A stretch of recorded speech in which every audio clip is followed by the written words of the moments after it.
Students आ गए आप लोग?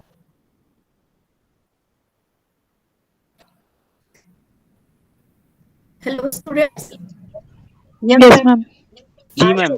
Yes ma'am. Yes ma'am. Visible है screen? Yes ma'am. Yes ma'am, visible है। ओके।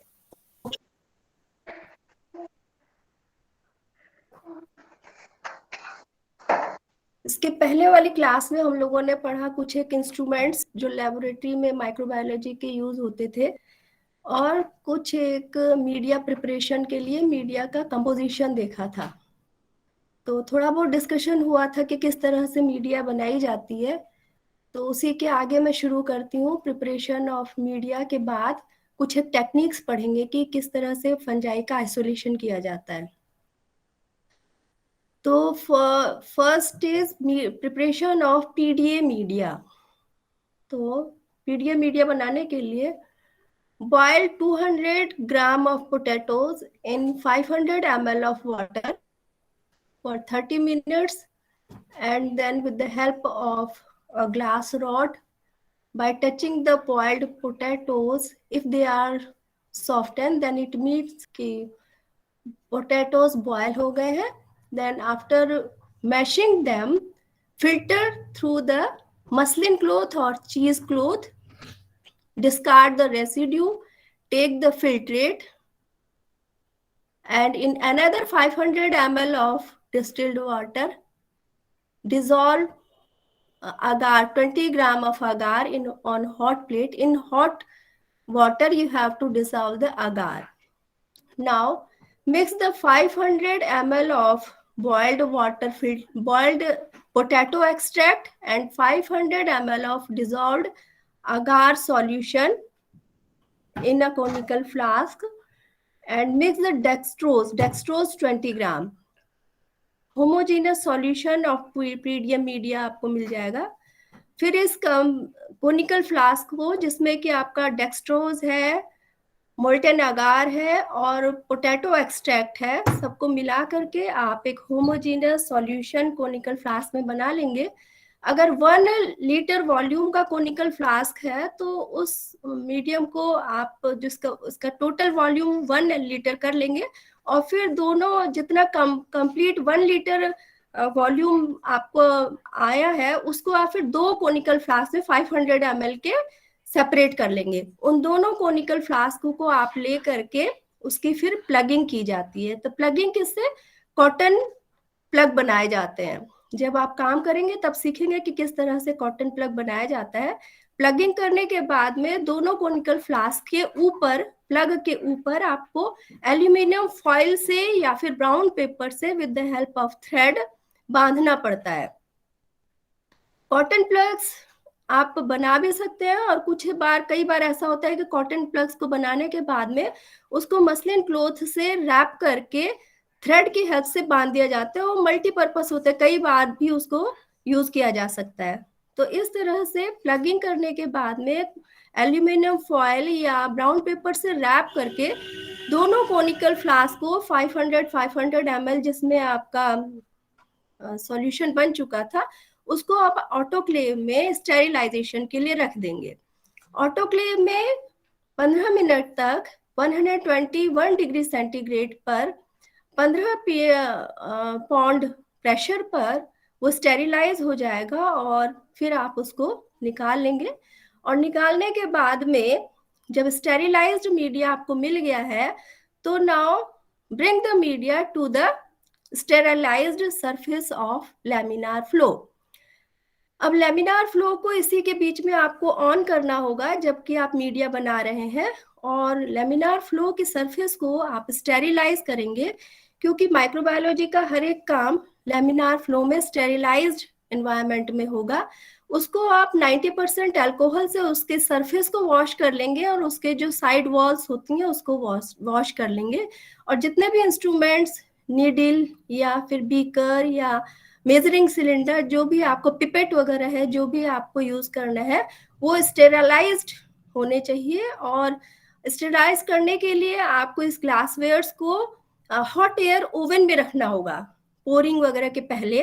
तो ग्लासवेयर को मैंने पिछली बार बताया भी था कि स्टेरिलाइज करने के लिए हॉट एयर ओवन में डाला जाता है, जहां पर कि 2 to 4 hours 150 to 180 degree centigrade पर ये ग्लासवेयर्स या आपके निडिल या जो भी चीजें आप यूज कर रहे हैं उनको स्टेरिलाइज कर किया जाता है। और जब वो स्टेरिलाइज हो जाएंगे उसके बाद में उनको, जब वो ठंडे हो गए, तब आप लेमिनार फ्लो में ला करके जो चीज आपको यूज करनी है उसी चीज को ले करके आप लेमिनार फ्लो जिसको कि आपने स्टेरिलाइज किया हुआ है वहां ला करके यूज करना शुरू करेंगे। तो अगर ये मीडिया आपका स्टेरिलाइज हो गया है, इसको आप कूल करिए 40 to 45 डिग्री सेंटीग्रेड तक। इस कूल्ड मीडिया में अब आप, अगर आपको फंजाई आइसोलेट करना है तो स्ट्रेप्टोपेनिसिलिन डालना होगा। करीब 10 मिलीग्राम का स्ट्रेप्टोपेनिसिलिन आप स्मोल्टन 45 to 50 डिग्री सेंटीग्रेड पर जो आपको मीडियम आ गया है, स्टेरिलाइज्ड है, उसमें आप ऐड कर देंगे। ऐड करने के बाद में उसको मिक्स करेंगे और मिक्स करने के बाद में आप पेट्री प्लेट पर पोर करेंगे। पोरिंग के लिए आप डायरेक्टली भी पोर कर सकते हैं और with the help of pipettes भी यूज कर सकते हैं। स्टेरिलाइज्ड पिपेट्स यूज किए जाते हैं डिफरेंट वॉल्यूम के। अब 10 ml करना है तो 10 ml पोर करने के लिए आपको 10 ml वॉल्यूम का पिपेट यूज करना पड़ेगा। तो इस तरह से यहाँ पर आपने पोरिंग कर ली। तो ये था आपका media preparation and pouring of media. फिर एक और आज के डिस्कशन में बार बार मीडिया का एक जिक्र होगा जिसको कहते हैं जेपेक्स डॉक्स अगार मीडियम। तो इसका कंपोजिशन मैंने लास्ट टर्न भी आपको बताया था। इसमें होता है सोडियम नाइट्रेट 2 ग्राम, डाइपोटेशियम हाइड्रोजन फॉस्फेट 1 ग्राम, मैग्नीशियम सल्फेट 0.5 ग्राम, पोटेशियम क्लोराइड 0.5 ग्राम, फिर ferrous sulphate 0.01 gram, sucrose 15 gram and distilled water 1000 ml। इसमें डाइपोटेशियम हाइड्रोजन फॉस्फेट को छोड़ करके बाकी सारे के सारे, और अगार भी होगा, है ना, अगार नहीं लिखा है, 15 ग्राम अगार भी डालेंगे। तो सभी कंपोनेंट्स को आप डिसॉल्व कर लीजिए वाटर में और 500 ml में आप सारे कंपोनेंट्स को डिसॉल्व कर लीजिए और रेस्ट ऑफ द 500 ml में आप अगार को डिसॉल्व कर लेंगे, दोनों को मिक्स कर लेंगे और थोड़े अमाउंट में डाइपोटेशियम हाइड्रोजन फॉस्फेट को अलग से डिसॉल्व करके फिर उसी मीडियम में मिला लीजिए। और फिर सबको मिक्स करने के बाद में कोनिकल फ्लास्क में उसी तरह से 1 लीटर के कोनिकल फ्लास्क में टोटल वॉल्यूम 1000 ml का ले लीजिए और टोटल कंपोनेंट्स को 2 कोनिकल फ्लास्क में आप डिवाइड कर लीजिए। उसी तरह से प्लगिंग करने के बाद में ऑटोक्लेव में डाल करके उसको स्टेरिलाइज कर लीजिए 15 मिनट्स तक 121 डिग्री सेंटीग्रेड पर और 15 पाउंड प्रेशर पर। अब जो मीडिया हम लोगों का बन गया है उस मीडिया को हम 3 तरह से यूज कर सकते हैं। या तो हम उनका अगार प्लेट बना लें, या फिर हम अगार डीप ट्यूब बना लें, या फिर हम अगार स्लांट्स बना लें। तो अगार प्लेट के लिए पेट्री प्लेट्स में उनको पोर किया जाता है। पेट्री प्लेट्स ये बोरोसिलिकेट्स के बने होते हैं, ग्लास पेट्री प्लेट्स होते हैं, बोरोसिल। तो बोरोसिल में बोरोसिलिकेट डाला जाता है, boron silicate, boron trioxide use किया जाता है, जिसका कि जो एक्सपेंशन होता है वो बहुत कम होता है, थर्मल एक्सपेंशन कम होता है क्योंकि लो कोएफिशिएंट ऑफ थर्मल एक्सपेंशन होता है। तो हायर टेम्परेचर को ये टॉलरेट कर लेते हैं और टूटते नहीं है। इसी तरह की ये टेस्ट ट्यूब वगैरह भी बोरोसिलिकेट की बनी हुई होती हैं। तो डायमीटर इनका 5 to 10 सेंटीमीटर वेरी करता है, डिपेंड करता है आपको किस तरह के पेट्री प्लेट को किस पर्पस के लिए यूज करना है। और हाइट इसकी करीब 10 मिलीमीटर से 15 मिलीमीटर तक होती है। तो रेशियो डायमीटर टू हाइट जो है वो 1:10 का रेशियो होता है। इसी तरह से इसमें 10 to 15 ml अगार को आप पोर कर लेते हैं। दूसरा है अगार डीप ट्यूब। इनको यूज किया जाता है जब आपको मीडियम को स्टोर करना है या फिर उसको ट्रांसफर करना है कल्चर को एक जगह से दूसरे जगह पर। और इसी तरह से अगार प्लांट्स को भी लॉन्ग टर्म यूज के लिए या ट्रांसपोर्टेशन के लिए या स्टोरेज पर्पस के लिए कल मीडिया में और माइक्रो ऑर्गेनिज्म को इस तरह से ग्रो किया जाता है। तो जब मोल्टेन मीडिया को पेट्री प्लेट्स में ट्रांसफर करते हैं, थोड़ी समय के बाद में इसका सॉलिडिफिकेशन हो जाएगा। इसी तरह से अगर अगार डीप ट्यूब आपको बनानी है तो कल्चर ट्यूब में मीडिया ट्रांसफर करने के बाद में उसको अपराइट रहने दीजिए, और जब वो सॉलिड होगा तो इस तरह से अगार ट्यूब बन जाएगी। इसमें इस तरह के ऑर्गेनिजम्स को ग्रो किया जाता है जिनको ऑक्सीजन की कम जरूरत होती है, जैसे bacteria culture, bacterial culture etcetera. जबकि ये अगार प्लांट्स को बनाने के लिए इसमें आप मोल्टेन मीडिया ऐड करिए। जब मोल्टेन मीडिया आप डाल देंगे तो उनको स्लांटिंग पोजीशन में रख दिया जाता है। तो स्लांटिंग पोजीशन में रखने के बाद में उनका जो मीडिया सॉलिडिफाई होगा वो इस तरह से सॉलिडिफाई हो जाता है। सरफेस एरिया इस तरह से अगार डीप ट्यूब से इस मीडियम का थोड़ा सा ज्यादा होता है। तो इस तरह से ये फ्रंट व्यू है अगार स्लांट्स का और ये साइड व्यू है। तो यहाँ पर आप माइक्रोब को यहाँ पर इनोकुलेट कर लेते हैं और उसके बाद में वो ग्रो करता है। तो स्लांट्स को यूज करने का ये भी एक पर्पस होता है कि इसमें स्ट्रीकिंग आसानी से हो जाती है, इसमें स्ट्रीकिंग करने में दिक्कत होती है। तो इस तरह से 3 तरह से हम स्टेरिलाइज्ड मीडिया को माइक्रोब्स को ग्रो करने के लिए यूज कर सकते हैं।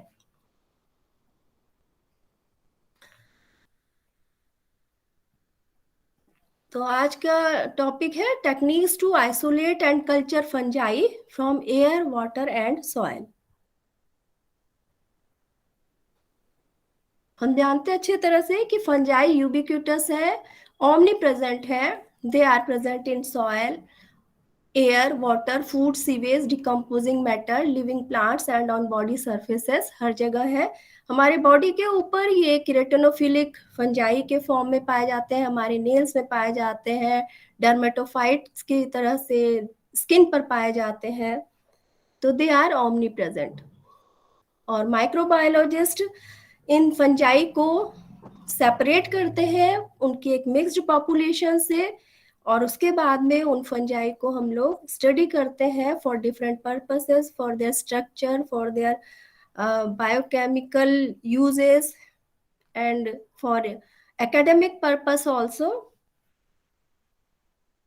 अब एक प्योर कल्चर क्या होता है? प्योर कल्चर ऐसा कल्चर होता है जो कि एक सिंगल स्पोर से या एक सिंगल माइसीलिया के फ्रैगमेंट से डेवलप करता है, जो अनएडल्टर्ड होता है। मतलब कि जब एक सिंगल स्पोर या एक सिंगल माइसीलिया जर्मिनेट होने के बाद में एक कॉलोनी को बना रहा है तो उसके साथ में दूसरा कोई ऑर्गेनिज्म ग्रो ना करे, वो एकदम प्योर फॉर्म में हो, तो उसको हम क्या कहते हैं? कल्चर कहते हैं। और उस एक सिंगल स्पोर या एक सिंगल माइसीलियल फ्रैगमेंट से, उस प्रोपेग्यूल से जब एक कॉलोनी बनेगी तो उसको कहा जाता है culture, pure colony of an organism.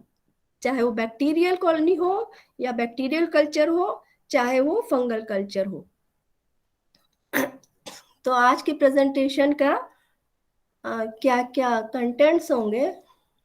Isolation of fungi from soil, water by serial dilution, agar plating or viable plate count method. Isolation of fungi from soil by Warp method. Isolation of vesicular, arbuscular, mycorrhizal spores from the soil by 2 methods, sieving method or flotation method. Isolation of fungi from rhizosphere. Isolation of root surface rhizoplane mycoflora. Isolation of fungi from phyllosphere or phylloplane by 2 methods, by serial dilution plate method and by leaf impression method. Isolation of fungi from air. Isolation of aquatic fungi by 2 methods. Isolation of aquatic fungi by baiting in laboratory. Isolation of aquatic fungi by baiting in the field. Now, after isolation of fungi, they are separated or further subcultured for obtaining the pure cultures. There are different methods to get a pure culture of fungi. These methods are streak plate method, pour plate method, spread plate method, subculturing or picking of technique, and hyphen tip cut method. हम पूरे microbiology की lab में सबसे important चीज जो देखते हैं वो होती है पेट्री प्लेट। जैसा अभी हमने देखा, तो पेट्री प्लेट को जब लिखा जाता है तो उसका पी हम लोग हमेशा कैपिटल लिखते हैं। तो इसका क्रेडिट जो पी का कैपिटल लिखना है, इसके पीछे कारण है क्योंकि जो पेट्री प्लेट है उसका इन्वेंशन जूलियस रिचार्ड पेट्री ने 1887 में किया था, जबकि वो एक असिस्टेंट की तरह से रॉबर्ट कोच जो बैक्टीरियोलॉजिस्ट थे उनके साथ काम कर रहे थे। रॉबर्ट कोच ये वही है जिन्होंने कोच पोस्टुलेट्स दिए थे। उन पोस्टुलेट्स से हम ये पता करते हैं कि आइसोलेटेड ऑर्गेनिज्म रियली उस डिजीज को कॉज कर रहा है जो सिम्टम उसके ऊपर दिख रहे हैं। इस चीज को कंफर्म करने के लिए रॉबर्ट कोच ने कुछ पोस्टुलेट्स दिए थे, उसी पोस्टुलेट्स को की हेल्प से ये बात प्रूफ की जाती है। तो ये जूलियस रिचर्ड पेट्री बहुत ही एजुकेटेड फैमिली को बिलोंग करते थे। इनके फादर और ग्रैंडफादर दोनों ही प्रोफेसर एंड डायरेक्टर हुआ करते थे उस समय जर्मनी में बर्लिन यूनिवर्सिटी में। प्रोफेशनली ये एक फिजिशियन थे, J.R. पेट्री। 1887 में इन्होंने पेट्री प्लेट को इन्वेंट किया था और 1890 में रॉबर्ट कोच ने अपने कोच पोस्टुलेट्स दिए थे। कुछ लोग कहते हैं कि इसका क्रेडिट रॉबर्ट कोच को जाता है पेट्री प्लेट का इन्वेंशन करने का, और J.R. पेट्री ने तो खाली उसको मॉडिफाई किया था। लेकिन जो भी हो, पेट्री प्लेट में पी कैपिटल लिखने का जो श्रेय जाता है वो जूलियस रिचर्ड पेट्री को ही जाता है। Petri plate and J.R. Petri. Microbiology में कुछ एक कंफ्यूजिंग टर्म्स होते हैं, जैसा कि एक टर्म है inoculation. Inoculation means the transfer of the inoculum to the culture media is known as inoculation. The transfer of the inoculum to the culture medium is known as inoculation. मतलब कि कोई inoculum क्या है? कोई भी ऐसा agent जो कि माइक्रोब को की कॉलोनी को बना दे। यहाँ पर कल्चर ट्रांसफर की बात हो रही है, तो यहाँ पर इनोकुलम एक ऐसा प्रोपेग्यूल होगा, चाहे वो स्पोर है या फंगल प्रोपेग्यूल हो, जो कि एक नई कॉलोनी को हमको बना के देगा कल्चर मीडिया पर। तो इनोकुलेशन माने कि दो तरह का इनोकुलेशन हो गया, in vitro inoculation and in vivo inoculation. In vitro inoculation माने कि आप कहीं बाहर से फंगल या बैक्टीरियल प्रोपेग्यूल को ला करके कल्चर मीडिया पर अगर इनोकुलेट कर दे रहे हैं, डाल दे रहे हैं, जिससे कि फर्दर उसकी ग्रोथ हो, तो उसको हम कहेंगे in vitro inoculation.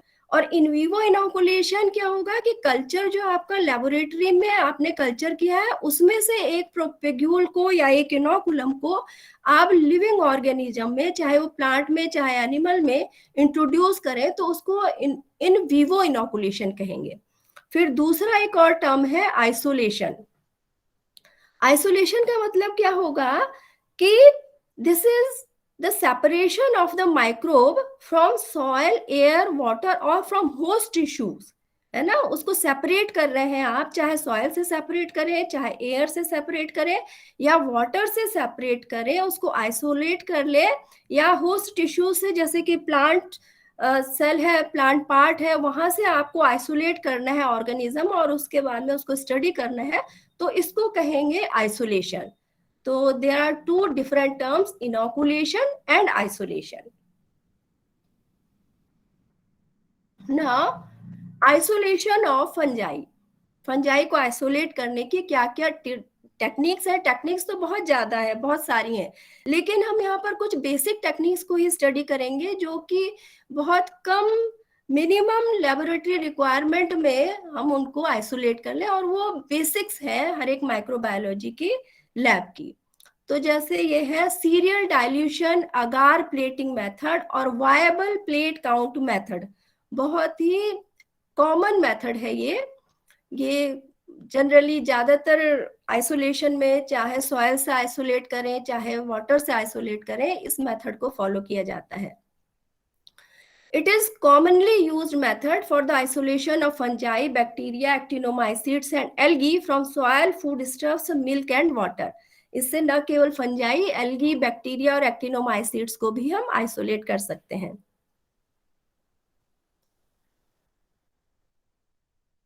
This method is based on the principle that when material containing microorganism is cultured, each viable microorganism will develop into a colony. Hence, the number of colonies appearing on the plates represent the number of living organisms present in the sample. For example, हमको 1 ग्राम soil में से fungi को isolate करना है. अब जो ये 1 ग्राम soil है, इसमें नंबर ऑफ माइक्रो ऑर्गेनिज्म बहुत ज्यादा होते हैं. फॉर एग्जाम्पल, 1 ग्राम सॉयल करीब 10 बिलियन माइक्रो ऑर्गेनिजम्स को कंटेन कर सकता है. तो क्या ये पॉसिबल है कि आप 10 बिलियन माइक्रोब्स को एक सिंगल पेट्री प्लेट पर कल्टीवेट कर लें और उनको आइडेंटिफाई करके स्टडी कर पाए? तो ये पॉसिबल नहीं है. It's not possible. Therefore it is suggested to dilute the sample having the microbes. उस सैंपल को जिसमें कि माइक्रोब्स इतने हैं, उनको हम सीरियली सिक्वेंशियली डाइल्यूट कर लें, जिससे कि डेंसिटी माइक्रोब्स की या नंबर ऑफ माइक्रोब्स धीरे धीरे उनके जो प्रोपेग्यूल्स हैं वो डाइल्यूट होते जाएं और इस कंडीशन पर पहुंच जाएं कि जो कॉलोनीज बने हम उनको स्टडी कर पाए, उनको आइसोलेट कर पाए. तो क्या किया जाता है in this procedure? A small measured volume और weight is mixed with a large volume of sterile water और सलाइन. सलाइन क्या है? NaCl का 0.85% कंसंट्रेशन है. तो इस कंसंट्रेशन को हम डाइल्यूएंट कहेंगे या फिर डाइल्यूशन ब्लैंक कहेंगे. मतलब कि आप 1 ग्राम सॉइल को डाइल्यूट करते जाइए, और डाइल्यूट करेंगे किसमें? चाहे स्टेराइल वाटर ले लीजिए, चाहे सलाइन वाटर ले लीजिए, और उस सलाइन को या उस स्टेराइल डिस्टिल्ड वाटर को हम डाइल्यूशन ब्लैंक कहेंगे. एकदम से ऐसा नहीं है कि 1 ग्राम सॉइल को हम 1 लीटर वाटर में डाइल्यूट करके डाइल्यूशन बना ले. ऐसा नहीं होता है. सीरियली सिक्वेंशियली डाइल्यूशंस बनाते हैं. Dilutions are made in multiples of 10. Serial dilutions are prepared by transferring a known volume of the dilution to second dilution blank और so on. ये देखिए, जैसे डाइल्यूशन बनाना है आपको, तो वॉल्यूम ऑफ द सैंपल, जैसे आपने 1 ग्राम सॉइल लिया या 1 ml आपने वाटर सैंपल लिया, और डाइल्यूशन बनाना है तो डाइल्यूशन के लिए वॉल्यूम ऑफ द सैंपल माने 1 ग्राम सॉइल ले लीजिए या 1 ml वाटर सैंपल ले लीजिए. Total volume of the sample and the diluent. तो टोटल वॉल्यूम ऑफ सैंपल क्या हो जाएगा? आपने का 1 ग्राम या तो सॉइल है या 1 ml water sample plus the diluent होगा 9 ml. जो डिस्टिल्ड वाटर या सलाइन वाटर ले रहे हैं वो 9 ml होगा. तो डाइल्यूशन इज इक्वल टू 1/10. इस तरह होगा. डाइल्यूशन निकालेंगे. Once diluted, the specified volume of the dilution sample 1 ml or 0.1 ml from various dilutions is added to sterile petri plates. Suppose जैसे आपने dilutions बनाया तो उनको टेस्ट ट्यूब में अलग अलग, जैसे कि किसी को 10.1, 10.2, 10:1, 10:-1, 10:-2, 10:-3 ऐसे करके लेबल कर लिया जाता है. अलग अलग डाइल्यूशंस आपने बना लिए. अब जो वो डाइल्यूशंस हैं, उन डिफरेंट डाइल्यूशन से आप 1 ml या 0.1 ml ये सस्पेंशन को अलग अलग पेट्री प्लेट्स में डालते जाएंगे, और हर एक डाइल्यूशन के लिए 3-3 पेट्री प्लेट ली जाती है। वो 3 पेट्री प्लेट इसलिए ली जाती है ताकि आप उसका, जैसे आपको स्टैटिस्टिकल एनालिसिस करनी है उसके लिए आसान होता है, और जो एक्सपेरिमेंटल एरर होते हैं उससे बचने के लिए आपको हर एक एक्सपेरिमेंट को ट्रिप्लिकेट में करना होता है। तो कहने का मतलब है कि जितने भी डाइल्यूटेड सस्पेंशंस आपने बनाए उसमें से 1 ml सस्पेंशन को आप पेट्री प्लेट्स में डाल लेंगे, और फिर उसके बाद में उन पेट्री प्लेट में molten and cooled agar medium, PDA medium डाल दीजिए, या ज़ेपेक्सडॉक्स मीडियम, जो भी आपको यूज करना है उसको उसके ऊपर डाल दिया जाता है, और फिर उसकी ग्रोथ देखी जाती है। द कॉलोनीज आर काउंटेड, फिर उसके बाद में उसको इंक्यूबेट कर दिया जाएगा 7 डेज के लिए 25 डिग्री सेंटीग्रेड पर इंक्यूबेटर में रख करके। फिर 7 डेज के बाद में colonies will appear and these colonies are counted on the Quebec colony counter. अब क्यूबेक कॉलोनी काउंटर क्या है? This is a simple instrument. It is provided with a magnifying glass. This magnifying glass magnifies the colonies about 1.5 times, and petri plates are placed here, and it is also provided with some switches, और switch उसको on करते हैं, light यहाँ पर आपको दिखेगी। और आजकल ऑटोमेटिक क्यूबेक कॉलोनी काउंटर भी होते हैं, और रखते ही पेट्री प्लेट को वो आपके नंबर ऑफ कॉलोनीज यहाँ पर डिजिटल उसमें आपको दिखने लगती है क्यूबेक कॉलोनी काउंटर की। तो नंबर ऑफ कॉलोनीज इस तरह से जितनी भी आपकी प्लेट में आई है, जो बहुत छोटी हैं आप नहीं देख पा रहे हैं, उन्हें काउंट नहीं कर पा रहे हैं, तो इसके हेल्प से देख सकते हैं। फर्दर इसमें स्क्वायर्स बने होते हैं। अगर वो बहुत मॉडर्न और ऑटोमेटेड कॉलोनी काउंटर नहीं है तो आप उसको मैकेनिकली भी यूज कर सकते हैं, उस स्क्वायर्स को देख करके उसको यहाँ पर काउंट कर सकते हैं। हाँ, तो क्यूबेक कॉलोनी में काउंटर का क्या मतलब है, क्यों उसे यूज करना चाहिए? Sometimes colonies are very small and too much crowded, making it difficult to count. Counting becomes easy when a mechanical hand counter called Quebec colony counter is used. It divides the plate into several square divisions, and the colonies are magnified 1.5 times by a magnifying glass, which makes counting easy. The number of organisms developed on the plate after the incubation period is obtained by multiplying the number of colonies obtained per plate by the dilution factor. अब कितने organisms उसमें develop हुए, कितने organisms उस plate में आ गए हैं, या पर ml हमने कितने ऑर्गेनिज्म को पाया, उसको फिर कैलकुलेट करना होता है। तो कैलकुलेशन करने के लिए क्या करेंगे आप? To facilitate the calculations, the dilutions is written in exponential notation. जैसे मैंने बताया था आपको कि जैसे कोई डाइल्यूशन है उसको हमने 1:1000 डाइल्यूशन है, 1 ml को हमने 1000 टाइम्स डाइल्यूट कर लिया, तो उसको हम लिखेंगे 10⁻³ तो इस तरह से डाइल्यूशंस को लिखा जाता है।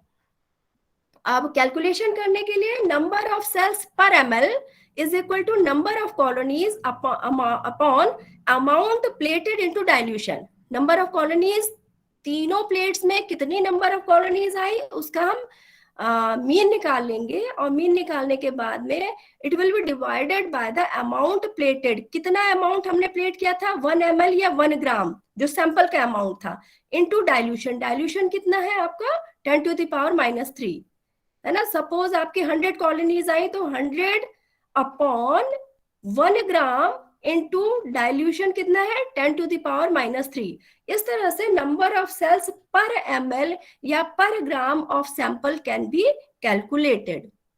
देखिए प्रोसीजर, अभी तक अगर नहीं समझ में आया हो तो प्रोसीजर से आप समझ जाएंगे कि सीरियल डाइल्यूशन मेथड से किस तरह से हम फंजाई को आइसोलेट कर सकते हैं। First, collect soil samples at random, minimum 5 from a field, mix thoroughly to make a composite sample. आप 5 जगहों से सॉइल कलेक्ट कर लीजिए और उनको कलेक्ट करके उसका पाउडर फॉर्म बना लिया जाता है और एक कंपोजिट सैंपल तैयार किया जाता है। ये नहीं कि एक ही जगह गए और सॉइल उठा के ले आए, आप कई 2 4 5 जगहों से सैंपल्स को कलेक्ट करिए।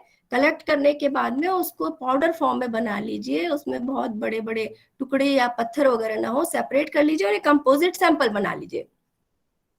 अब आप टेस्ट ट्यूब्स को लेवल कर लीजिए।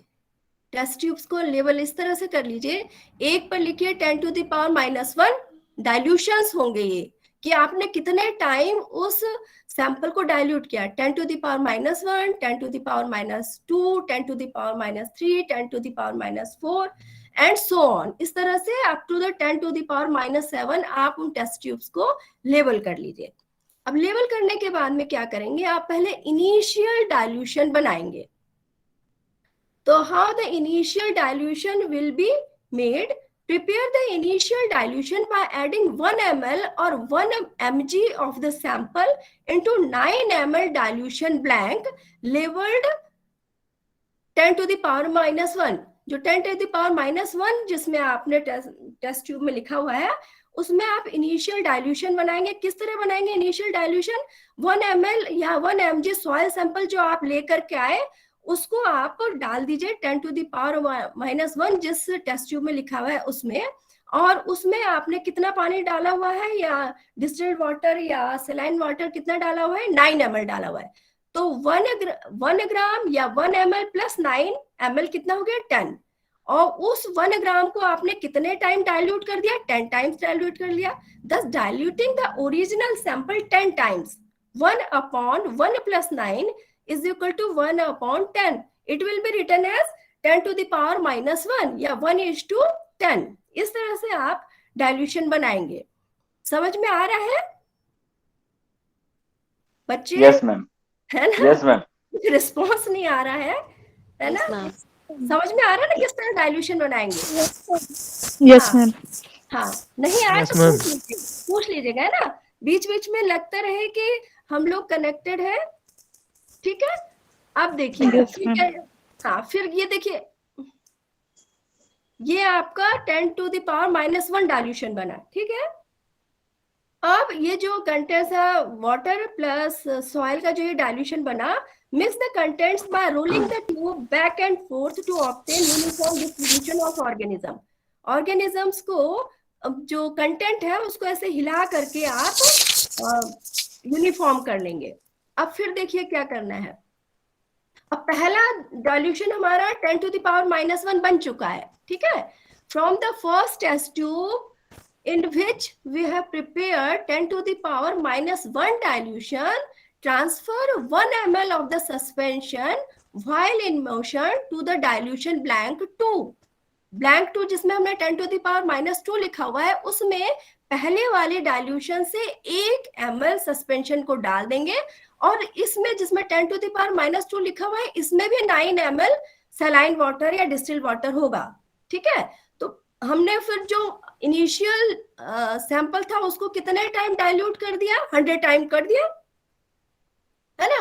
तो इसमें हमने डाइल्यूटिंग द ओरिजिनल स्पेसिमेन या सस्पेंस टू 100 टाइम्स।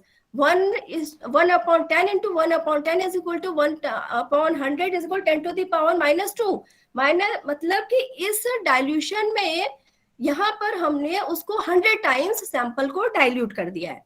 इसी तरह से फिर देखिए, फिर जो 10⁻�2 सस्पेंशन था उसमें से 1 ml सस्पेंशन को लेके हम 10⁻3 जिस डाइल्यूशन ब्लैंक में था उसमें हमने रख दिया है। और हर बार हम किस तरह का यूज करेंगे? पिपेट से करना। ये सब ट्रांसफर जो हम कर रहे हैं 1 ml डाइल्यूशन को from first dilution to next dilution, we have to use sterile fresh pipette in each step, so that कि जो कंसंट्रेशन है, वो जो रेशियो है या जो डाइल्यूशन है वो वेरी ना करे। thus diluting the original sample to 1000 times. पहले हमने क्या डाइल्यूट किया? 10 टाइम्स, फिर 100 टाइम्स और फिर 1000 टाइम्स, और इनको हम एक्सपोनेंशियल फॉर्म में लिख रहे हैं तो 10⁻³ यहाँ पर लिखेंगे। इसी तरह से इस प्रोसेस को repeat this procedure till the original sample has been diluted 10⁻⁻7 times. ठीक है, डाइल्यूट कर लिया, यहाँ तक डाइल्यूट करेंगे। फ्रॉम द एप्रोप्रिएट डाइल्यूशंस, है ना। अब कितने डाइल्यूशंस मिल गए आपको? 10⁻⁻1 एंड 10⁻⁻7, इतने तरह के आपको डाइल्यूशंस मिल गए। अब हर एक डाइल्यूशन से ट्रांसफर 1 ml और 0.1 ml of the suspension while in motion. देखिए घुमाते रहना है टेस्ट ट्यूब को, क्योंकि जो सस्पेंशन या सैंपल होगा वो तो नीचे बैठ जाएगा ना उसके बॉटम पर। तो हमेशा जब भी हम एक डाइल्यूशन से दूसरे डाइल्यूशन में जाएं तो टेस्ट ट्यूब जो है वो मोशन में रहे, और हर बार हम फ्रेश स्टेराइल पिपेट को यूज करें with respective pipettes to sterile petri dishes, है ना। हर एक डाइल्यूशन में से हमको 1 ml सस्पेंशन को स्टेराइल पेट्री डिशेस में रख लेना। अब ये पेट्री डिशेस कहाँ से आएंगी? स्टेराइल पेट्री डिशेस आएंगी, जिनको कि हमने कहाँ रखा हुआ है? ओवन में, हॉट एयर ओवन में 150 to 180 डिग्री सेंटीग्रेड पर छोड़ दिया था 2 से 4 घंटे तक। अब वो स्टेरिलाइज हो गई है, ठंडी हो गई है। वहां से उठा करके हम कहाँ ले आएंगे? सबको लैमिनार फ्लो पर लाएंगे, और वहां पर ये सब काम हमारा होगा, सब स्टेरिलाइज कंडीशन में होगा माइक्रोबायोलॉजी की लैब में। अब हर एक डाइल्यूशन के लिए हम कितनी पेट्री प्लेट्स लेंगे? 3-3 पेट्री प्लेट्स लेंगे। हर एक डाइल्यूशन के लिए 3-3 पेट्री प्लेट्स लेंगे एज रेप्लिकेट्स। अब देखिए जैसे जो मैं कंसंट्रेशन आपको बता रही थी, शायद आपको समझ में ना आए, बैक्टीरियल कल्चर मत पढ़िएगा इसको, आप सॉइल सैंपल पढ़िए। सॉइल सैंपल सपोज करिए सॉइल सैंपल है, ये सॉइल सैंपल हमने यहाँ रखा है, या वाटर सैंपल पढ़िए। अब यहाँ से हम जितना भी अमाउंट सपोज हम ले रहे हैं, जो भी सैंपल लेके आए, इसमें से हमको क्या लेना है? 1 ml। 1 ml लिया, इसमें हमारा 9 ml स्टेराइल वाटर है या सलाइन वाटर है। अब उस 1 ml को हमने 10 में डाला तो कितना डाइल्यूट हो गया? वो 10 टाइम्स डाइल्यूट हो गया। आप समझ में आ रहा होगा, फिगर से आ रहा है? यस यस है ना? हाँ, तो 10 टाइम्स से डाइल्यूट हुआ। फिर अब इसमें से आप, अब 10 टाइम जो डाइल्यूट हो चुका है, वहां से आप फिर 1 ml लीजिए और उसको नेक्स्ट 10 ml में डाइल्यूट करिए। 10 ml फिर ये सलाइन वाटर है, वही डिस्टिल्ड वाटर है या वही सलाइन वाटर है जिसको कि हम डाइल्यूएंट की तरह से यूज कर रहे हैं। इसमें अब यहाँ पर 10 टाइम्स डाइल्यूट हुआ था, यहाँ पर इसमें से हम जब 10 टाइम्स डाइल्यूटेड पोर्शन में से जब हमने 1 ml ले आकर के फर्दर 9 ml में डाला तो ये डाइल्यूशन 100 टाइम्स हो गया। फिर यहाँ 100 टाइम्स में से हमने जब एक बार लेकर के इधर डाला तो ये 1000 टाइम्स हो गया डाइल्यूशन। तो इस तरह से हम सीरियल डाइल्यूशन, उसी मेथड को कहते हैं कि हम सैंपल को, चाहे वो वाटर सैंपल हो चाहे वो सॉइल सैंपल हो, उसके प्रोपेग्यूल्स को, उसके इनोकुलम को हम सीरियली किस तरह से डाइल्यूट करते जाते हैं, सो दैट कि हमको जो कॉलोनीज मिले वो कम मिले, हम उनको काउंट कर पाए और उनको स्टडी कर पाए। ठीक है। अब है, आपने सारे डाइल्यूशंस बना दिए, ठीक है। अब जितने भी डाइल्यूशंस बन गए, अब उनका हमको क्या करना है? Add approximately 15 ml of the melted media to 45 degree centigrade to each petri plate containing the diluted sample. अब हर एक डाइल्यूशन से आपने 1-1 ml सैंपल को पेट्री प्लेट्स में डाल लिया। उन के ऊपर आप क्या डालेंगे? उन पेट्री प्लेट में जिनमें कि आपने सैंपल डाला हुआ है, डाइल्यूटेड सैंपल डाला हुआ है, उसमें आप 15 ml मेल्टेड मीडिया डालेंगे। 45 डिग्री सेंटीग्रेड पर जो क्या हो गई है? ठंडी हो गई है। इसमें आपको 10 मिलीग्राम स्ट्रेप्टोपेनिसिलिन भी डालना है to avoid the bacterial contamination. ठीक है। अब mix the contents of each plate by rotating gently to distribute the cells throughout the medium. Medium जब 15 ml डाल, पहले आपने सस्पेंशन डाले थे, फिर उसमें आपने 15 ml मीडिया डाल दिया और फिर उसको आप रोटेट करके इस तरह से घुमाएंगे ताकि कि मीडियम पूरी प्लेट पर चारों तरफ फैल जाए और उसमें जितनी भी सेल्स है सैंपल में वो भी इक्वली डिस्ट्रीब्यूट हो जाए। अच्छा, अब जब हम यहाँ तक पहुंचे तो जब हम फंजाई के बारे में पढ़ रहे हैं तो लगे हाथ हम बैक्टीरिया और एक्टिनोमाइसीड्स को किस तरह से इसी प्रोसेस से आइसोलेट करके स्टडी कर सकते हैं वो भी देख लें। केवल 3 लाइन और अधिक पढ़नी पड़ेगी हमको। जैसे इसके लिए हमें अब 3 तरह के ऑर्गेनिज्म लेने हैं। फंजाई को भी हम आइसोलेट कर सकते हैं, हम एक्टिनोमाइसीड्स को भी आइसोलेट इसी तरह से कर सकते हैं, एल्गी को भी कर सकते हैं। तो एल्गी के तो हम अलग क्लास लेंगे, उसमें बताएंगे। लेकिन यहाँ पर हम एक्टिनोमाइसिड्स बैक्टीरिया और फंजाई के लिए जो 3 अलग अलग तरह के मीडिया यूज कर सकते हैं, और एक ही प्रोसेस में 3 तरह के डिफरेंट ऑर्गेनिजम्स को हम आइसोलेट कर सकते हैं, वो देख सकते हैं। तो जो 3 media are to be added to various dilutions are as follows. For example, for bacteria के लिए हम मीडियम कौन सा लेंगे? Nutrient agar medium with 10 to the power 4 to 10 to the power -7 dilution. ठीक है, बैक्टीरिया के लिए हमें डाइल्यूशन जो लेना होगा वो होगा 10 to the power -4 to 10 to the power -7, मतलब कि ज्यादा डाइल्यूटेड पोर्शन लेना होगा सस्पेंशन का। ओरिजिनल मटेरियल का जो ज्यादा डाइल्यूटेड पोर्शन है वहां से हमको बैक्टीरिया मिलेगा। बैक्टीरियल सेल्स बहुत छोटी होती हैं, तो वहां से जाकर के हमको एक्सट्रीम डाइल्यूशन से हमें बैक्टीरिया हम आइसोलेट कर सकते हैं। और बैक्टीरिया आइसोलेशन के लिए we have to take the nutrient agar medium. ठीक है, बैक्टीरिया के लिए इसमें आपको स्ट्रेप्टोपेनिसिलिन नहीं डालनी है, क्योंकि बैक्टीरिया की सेल फिर ग्रोथ नहीं करेगी, एंटीबैक्टीरियल होता है वो। फिर एक्टिनोमाइसिड्स को अगर हमें आइसोलेट करना है तो हम जो मीडियम यूज करेंगे वो होगा glycerol yeast agar medium. This will be supplemented with the aureomycin to plate with 10 to the power -2 to 10 to the power -6। इसके लिए डाइल्यूशंस अलग है, 10 to the power -2 और 10 to the power -6। 2 से लेकर के 6 तक के जो डाइल्यूशंस है उनमें से आपको एक्टिनोमाइसिड्स मिल जाएंगे। बस आपको मीडिया थोड़ा दूसरा यूज करना पड़ेगा, ग्लिसरॉल यीस्ट अगार मीडियम यूज करना पड़ेगा, और सप्लीमेंटेड होगा ये ऑरियोमाइसिन से। फिर लास्ट में देखिए हम फंजाई आइसोलेट कर रहे हैं, तो फंजाई को आइसोलेट करने के लिए आप पीडीए भी यूज कर सकते हैं, आप ज़ेपेक्स डॉक्स भी यूज कर सकते हैं, आप सेबेरॉइड अगार मीडियम भी यूज कर सकते हैं। तो इसमें यहाँ पर लिखा हुआ है Sabouraud agar medium supplemented with streptopenicillin to plate with 10 to the power -2 से 10 to the power -5 डाइल्यूशंस को लेंगे तो हम फंजाई को आइसोलेट कर पाएंगे। अब आपने इतने काम कर लिए, क्या क्या कर लिया आपने? डिफरेंट डाइल्यूशंस बना लिए, डिफरेंट डाइल्यूशंस को पेट्री प्लेट में अलग अलग रख लिया, हर एक डाइल्यूशन के 3-3 आपने रेप्लिकेट ले लिए। ये सब काम आप लोग लैमिनार फ्लो के अंदर कर रहे हैं, जिसको कि आपने पूरा स्टेरिलाइज किया हुआ है, सरफेस को, इंस्ट्रूमेंट्स को, अपने हाथों को भी हमेशा 90% अल्कोहल से स्टेरिलाइज करते रहते हैं। उसके अंदर सिर या अपना मुंह नहीं डाला जाता, केवल हाथ अंदर डाले जाते हैं और उसके बाद में काम किया जाता है व्यूइंग पैनल के थ्रू देखते हुए। अब जब इतना काम हम कर दिया, उसमें हमने मीडिया भी डाल दी है प्लेट्स के ऊपर और ट्रिप्लिकेट बना दिया है, उसको हम मीडिया को फिर लेबलिंग भी कर लेंगे पर डाइल्यूशन के हिसाब से। अब इसको हम इंक्यूबेट कर देंगे। जितने भी प्लेट्स हमने बनाई पर डाइल्यूशन के 3-3 रेप्लिकेट जो भी बनाए, उसको हम इन्वर्टेड पोजीशन में ले जा करके 25 डिग्री सेंटीग्रेड पर 2 to 7 डेज के लिए इंक्यूबेट कर देंगे फंजाई के लिए।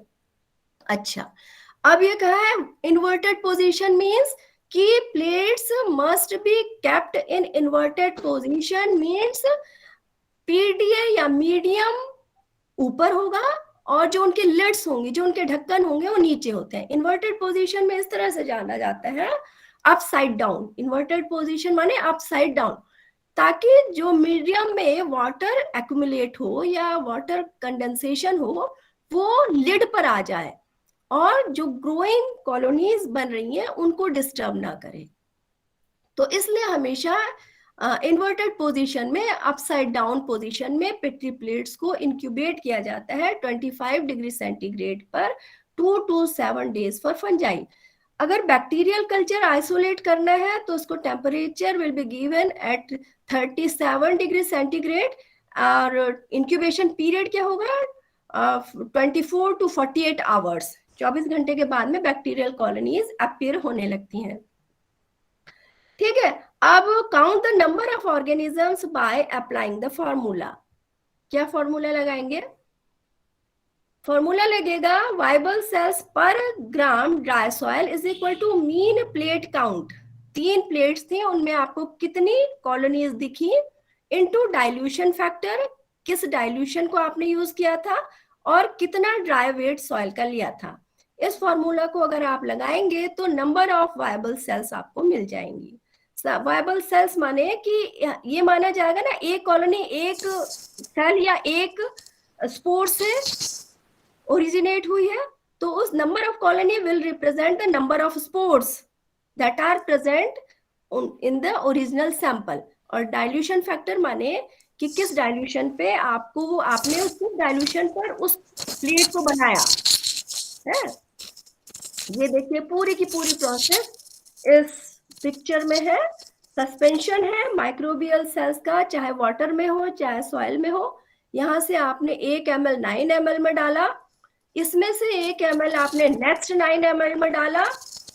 इस तरह से 100 फोल्ड डाइल्यूशन, 1000 फोल्ड डाइल्यूशन, हर एक का 1 ml ही ट्रांसफर कर रहे हैं। ये देखिएगा, ज्यादा नहीं लेना है, केवल 1 ml लेना है। और मेजरमेंट बहुत ही एक्यूरेट होना चाहिए, नहीं तो डाइल्यूशंस गड़बड़ा जाएंगे। तो 100 fold, 10 fold, 100 fold, 1000 fold, 10,000, 100,000 and million fold, यहाँ तक आप करेंगे। फिर आपने इसको कोनिकल फ्लास्क में है या जहाँ भी आपने स्टेरिलाइज्ड मीडिया लिया हुआ है, either directly or with the help of pipette pour कर लेंगे। पोर करने के बाद में इसको इंक्यूबेट करेंगे। Colonies will appear on the plates after 7 days while incubating for 7 days isolated colonies मिल गई। तो ये था आपका, ये देखिए इसमें भी यही सेम है स्ट्रक्चर। तो जो पहले डाइल्यूशन में आप यहाँ पर देखेंगे कि 10⁻⁻1 से जो आपने प्लेट तैयार की थी, नंबर ऑफ कॉलोनीज बहुत ज्यादा थी, है ना। देख रहे स्पोर्स कितनी कॉलोनीज आई हैं, they are so many that can not be counted, too many colonies to count, बहुत ज्यादा होती है, काउंट करना मुश्किल होगा। अब इस तरह से जैसे जैसे डाइल्यूशंस बढ़ते चले जाता है, जितना हम डाइल्यूट करते जाते हैं सैंपल को, उतने ही कॉलोनीज का नंबर कम होते जाता है। यहाँ देख रहे हैं 10⁻⁻6 में एकदम कॉलोनी नहीं आई, 0 आई है ना, कम कॉलोनीज आती चली जाती हैं। तो अब हमको कॉलोनीज को काउंट करें, कॉलोनी नंबर काउंट करना कैसे करेंगे। सपोज इसमें 159 कॉलोनीज आई, 159, डाइल्यूशन फैक्टर कितना था 10⁻3, डाइल्यूशन कितना है 10⁻3। इसको मल्टीप्लाई कर देंगे 159 इंटू 10⁻5, डेसिमल को शिफ्ट कर दिया तो ये 10⁻5 हो गया। तो इतनी सेल्स आई इस डाइल्यूशन पे पर ग्राम सॉइल में या पर ml वाटर सैंपल में। पूरी प्रोसेस इस तरह से है फिर से डाइल्यूशन पर। और ये impossible to count at 10⁻⁻1 dilution, too many cells, too many colonies to count. 1000 colonies आ गई, 100 कॉलोनीज आ गई और 10 कॉलोनीज आ गई, माने कि इसको आप आराम से काउंट कर सकते हैं। तो ये वाला मेथड समझ में आया, सीरियल डाइल्यूशन मेथड। अभी तक जो हम पढ़ रहे थे isolation of fungi bye serial dilution method, किस तरह से हमने 1 ग्राम सॉइल से सीरियली डाइल्यूट करते करते कॉलोनीज को अगार मीडियम पर ग्रो करा लिया, ठीक है, उसको कैलकुलेट भी कर लिया। अब ये थोड़ा सा बहुत लेंदी प्रोसेस थी, बहुत सारे ग्लासवेयर्स की जरूरत होती थी, बहुत टाइम टेकिंग था। तो उससे थोड़ी सी आसान टेक्निक को लेकर के चलते हैं, ये थोड़ी सी आसान है।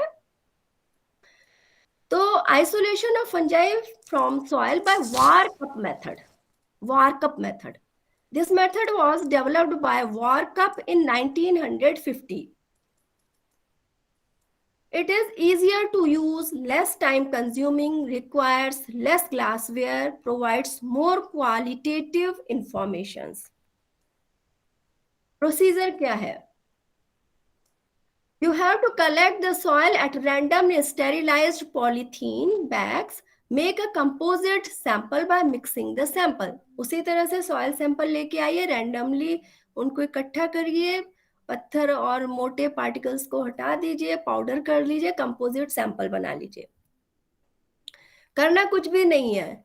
Add 0.005 to 0.15 gram approximately air dried soil in 5 sterile petri plates. उनको थोड़ा सा एयर ड्राई कर लीजिए सॉइल को, या मॉइस्चर न रह जाए। और इतना अमाउंट 0.005 से लेकर के 0.15 ग्राम सॉइल को आप पेट्री प्लेट में डायरेक्टली डाल दीजिए। स्टेराइज्ड कूल्ड लूप या ट्रांसफर नीडल की हेल्प से आप उस सॉयल को स्टेरिलाइज्ड पेट्री प्लेट्स में डाल देंगे। अब ऐड, पहले आपने ये लूप होते हैं, अभी दिखाऊंगी लूप और ट्रांसफर नीडल कैसे होते हैं, उनकी हेल्प से आपने इतना सॉइल को पेट्री प्लेट्स में डाल दिया।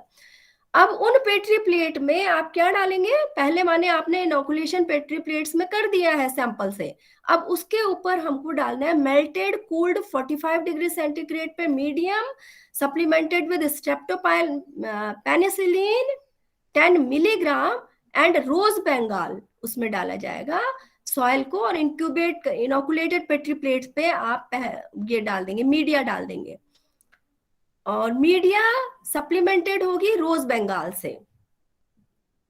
है ना। अब इनोकुलेशन लूप या इनोकुलेशन नीडल्स क्या होते हैं, ये इनोकुलेशन लूप या नीडल नाइक्रोम या प्लेटिनम के बने हुए होते हैं, ये लूप है, इनोकुलेशन के काम आता है, और ये इनोकुलेशन नीडल्स है। इनको स्टेरिलाइज किया जाता है पेट्री स्पिरिट लैंप या बुनसन बर्नर पर, और उसके बाद में उसको हमेशा यूज किया जाता है। हमेशा जब आप पोरिंग कर रहे हैं या इनोकुलेशन कर रहे हैं या आइसोलेशन करते हैं, तो हमेशा बुनसन बर्नर या स्पिरिट लैंप जलती रहनी चाहिए, ताकि उसके चारों तरफ का जो एटमॉस्फेयर हो वो माइक्रोब्स से फ्री हो, स्टेरिलाइज्ड एक एटमॉस्फेयर बने। दो आप वर्क कर रहे हैं लैमिनार फ्लो में, तब पे भी आपको स्पिरिट लैंप जलाए रखना होता है, और रह रह करके जब भी यूज करना हो तो इनको आप, जो उसका हॉटेस्ट पॉइंट होता है उस फ्लेम का, ब्लू पॉइंट, वहां पर इनको स्टेरिलाइज करते हैं, रेड हॉट जब ये हो जाते हैं तब उसके बाद में इनको यूज किया जाता है। तो रोज बंगाल में की बात मैंने की, तो ये रोज बंगाल क्यों यूज किया जाता है अगार में, तो rose Bengal chloramphenicol agar is a selective medium for the enumeration of molds from a wide variety of samples. इसमें क्लोरम फेनिकॉल डाल देने से मीडियम क्या हो जाता है, न्यूट्रल पीएच हो जाता है। सेलेक्टिव अगार सेलेक्टिव एजेंट की तरह से काम करता है, जो कि बैक्टीरियल ग्रोथ को कम कर देता है। अधिकतर फंजाई के आइसोलेशन में रोज बंगाल मीडियम यूज किया जाता है, उसमें क्लोरोफेनिकॉल पड़ा होता है, जिसकी वजह से वो सेलेक्टिव हो जाता है और बैक्टीरियल ग्रोथ को सप्रेस कर देता है, और मीडियम जो होता है इसका न्यूट्रल रहता है, neutral pH. pH 6 is good for most of the fungi. Slightly acidic medium चाहिए होता है फंजाई की ग्रोथ के लिए, और बैक्टीरिया की ग्रोथ के लिए स्लाइटली एल्केलाइन मीडियम चाहिए होता है। तो जो सॉइल से या वाटर से आइसोलेट कर रहे हैं उसके लिए pH आपका 6 ठीक है, लेकिन अगर आप प्लांट पैथोजन को आइसोलेट कर रहे हैं तो उससे भी ज्यादा एसिडिक मीडियम चाहिए होता है। और बैक्टीरिया के लिए देखिए ऑप्टिमम पीएच रेंज जो है 6.5 टू 7.5 है, बैक्टीरिया के लिए ऑप्टिमम पीएच रेंज।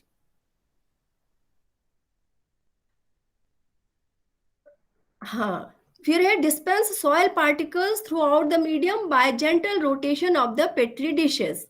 ठीक है, allow the petri plates to solidify, जिसमें हमने सॉइल सैंपल डाल दिया था और उसके ऊपर हमने मीडिया डाल लिया था, उसको हम धीरे धीरे हिला करके सॉइल सैंपल को इक्वली डिस्ट्रीब्यूट कर लेंगे और पेट्री प्लेट्स को छोड़ देंगे, जिससे कि वो सॉलिडिफाई हो जाए, और सॉलिडिफाई होने के बाद में हम इंक्यूबेट कर देंगे उन पेट्री प्लेट्स को इन्वर्टेड पोजीशन में 15 डेज के लिए 25 डिग्री सेंटीग्रेड पर।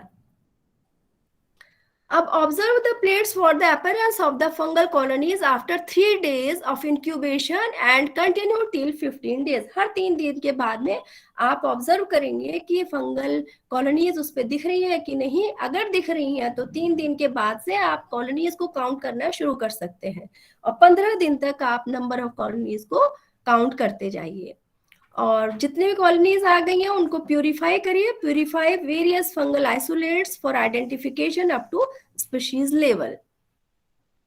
अब यहां तक था आपका कि आइसोलेशन आपने सॉइल से किया बाय सीरियल डाइल्यूशन मेथड, और एक बहुत सबसे आसान मेथड था वार कप मेथड, जो कि डायरेक्टली सॉइल को मीडिया में मिक्स कर देना है और फिर growth colony growth fungal colony growth को ऑब्जर्व करना है 15 डेज तक।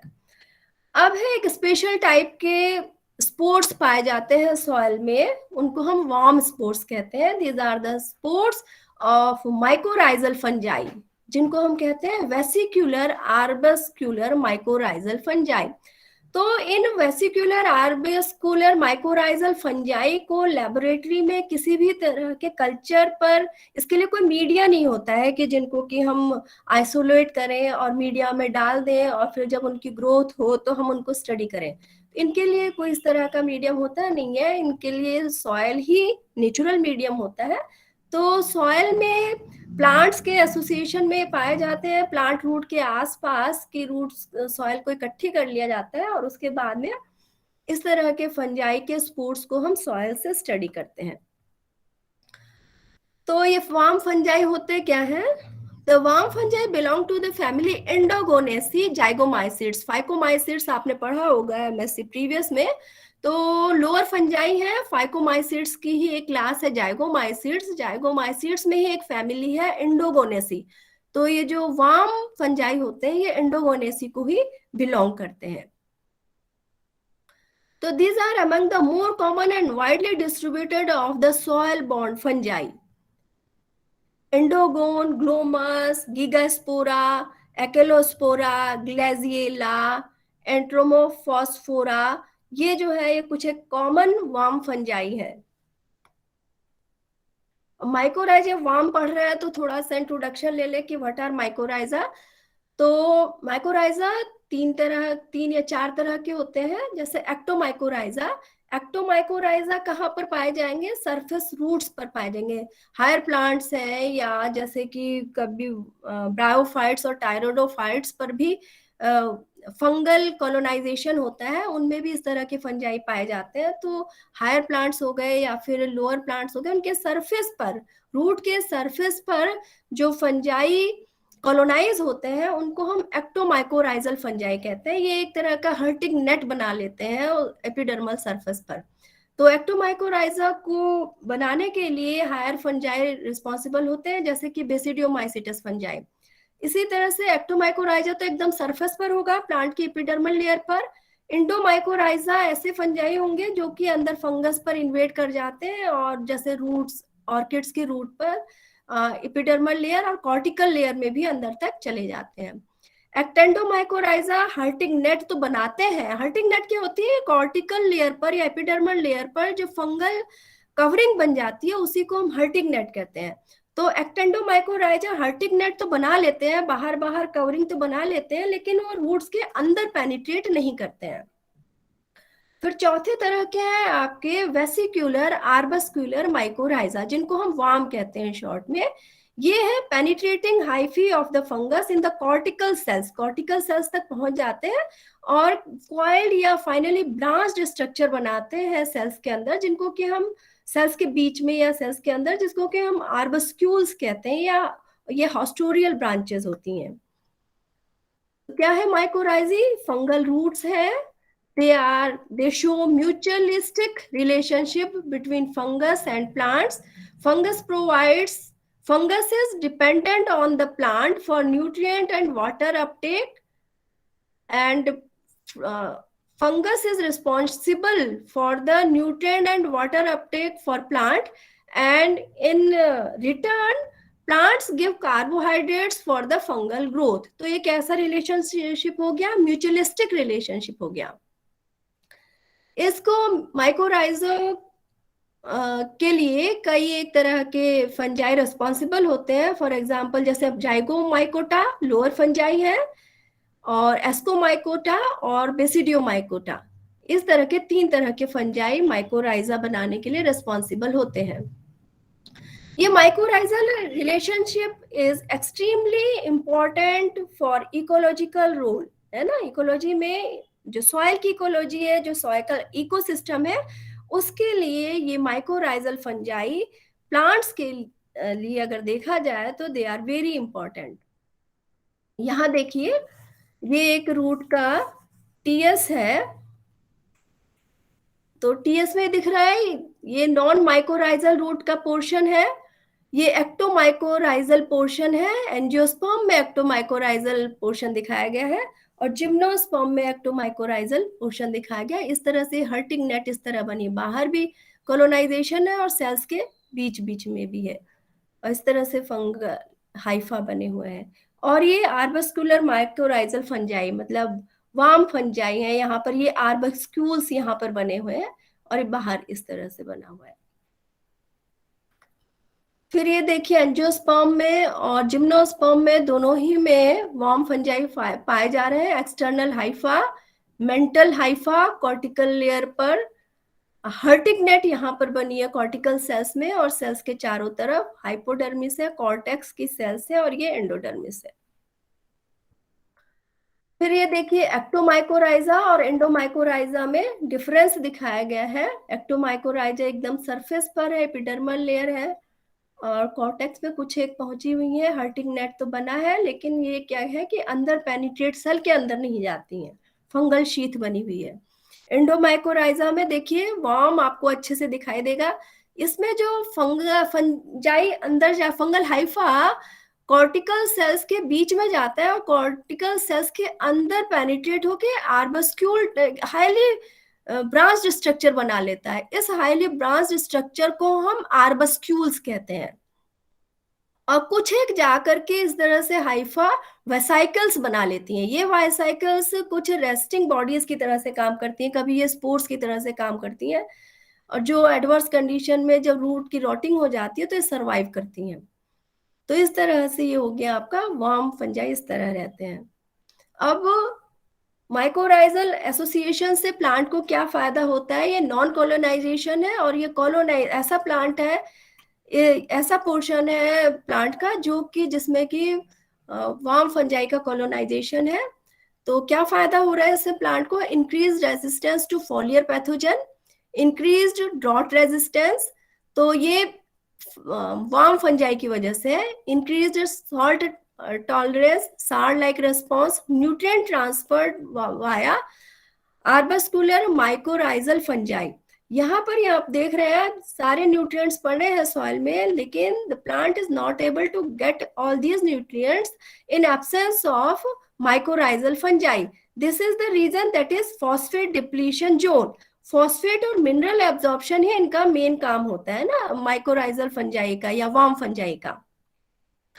और यहाँ पर चूंकि यहाँ पर इन्फेक्शन है वार्म फंजाई का, तो देखिए जिंक भी आसानी से एब्जॉर्ब हो जा रहा है, फॉस्फेट भी एब्जॉर्ब हो जा रहा है, वाटर एब्जॉर्प्शन बढ़ा हुआ है, अमोनियम आयन चले जा रहे हैं, तो और local resistance to root pathogens अधिक है वार्म इन्फेक्टेड प्लांट्स में। हैवी मेटल टॉक्सिसिटी से भी इन्हें रेजिस्टेंस मिलता है, systemic resistance to root pathogens. और अगर ऐसा देखा जाए कि कोई प्लांट जिसमें कि माइकोराइजल एसोसिएशन पाया जा रहा है और कुछ प्लांट जिनमें कि नहीं पाया जा रहा, तो जो ड्राई वेट देखा जाता है प्लांट्स का, तो जिनमें वार्म इन्फेक्शन है या माइकोराइजल एसोसिएशन है उनका ड्राई वेट ज्यादा होता है। इसका मतलब ये है कि जो जिन प्लांट्स में माइकोराइजल एसोसिएशन होता है वो ज्यादा हेल्दी होते हैं in comparison to the plants that are not infected by the mycorrhizal fungi. यहाँ पर देखिए इसमें क्लियरली विजिबल है कि these are the vesicles formed by the warm fungi, cortical cells है, और ये आर्बस्क्यूल्स बने हैं।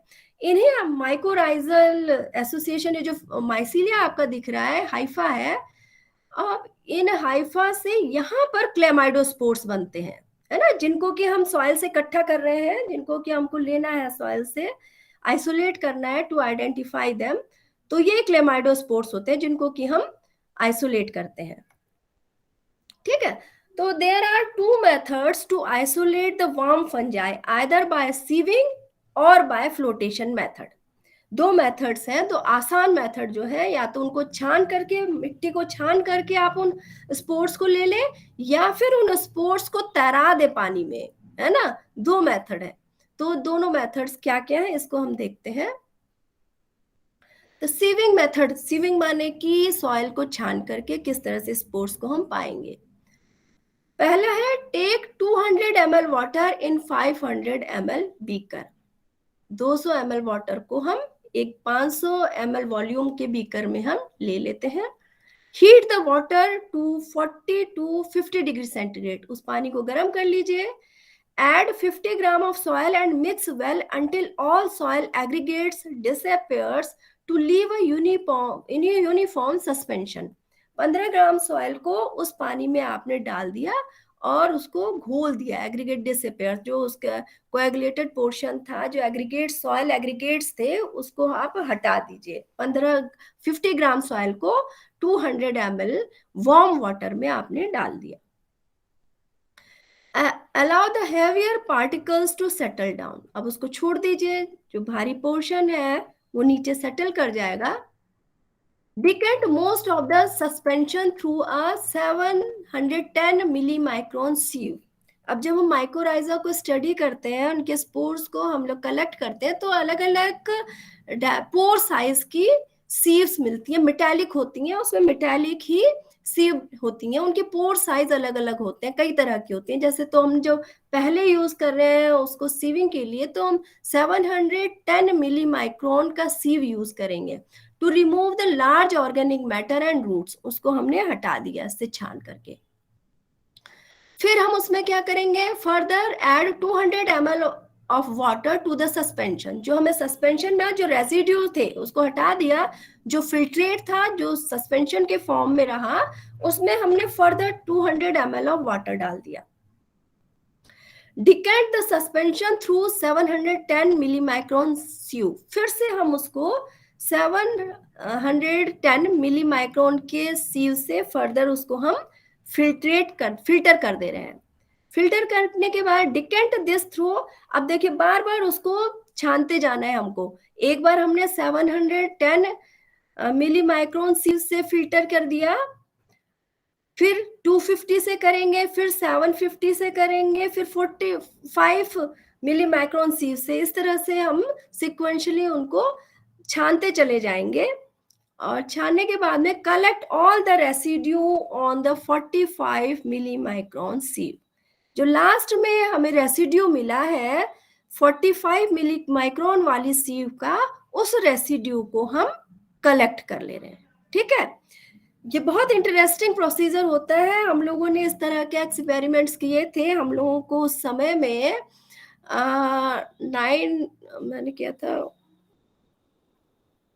96 में मेरी MSc थी, तो उस समय हमने पार्ट 1 से ही हम लोग को डिसर्टेशन मिल जाया करता था। तो उस समय हम लोग ये एक्सपेरिमेंट्स परफॉर्म करते थे, जगह जगह से सॉइल लाते थे, वहां पहाड़ों में चढ़ चढ़ करके सॉइल कलेक्ट करते थे, उसको फिर ला करके लैब में इस तरह से सीव करते थे, और फिर उस तरह ये माइकोराइजल फंजाई को देखते थे। बहुत ही खूबसूरत सॉइल के अंदर से जब स्पोर्स मिलते थे तो बहुत अच्छा लगता था। तो इस तरह से हमने इसको छान लिया।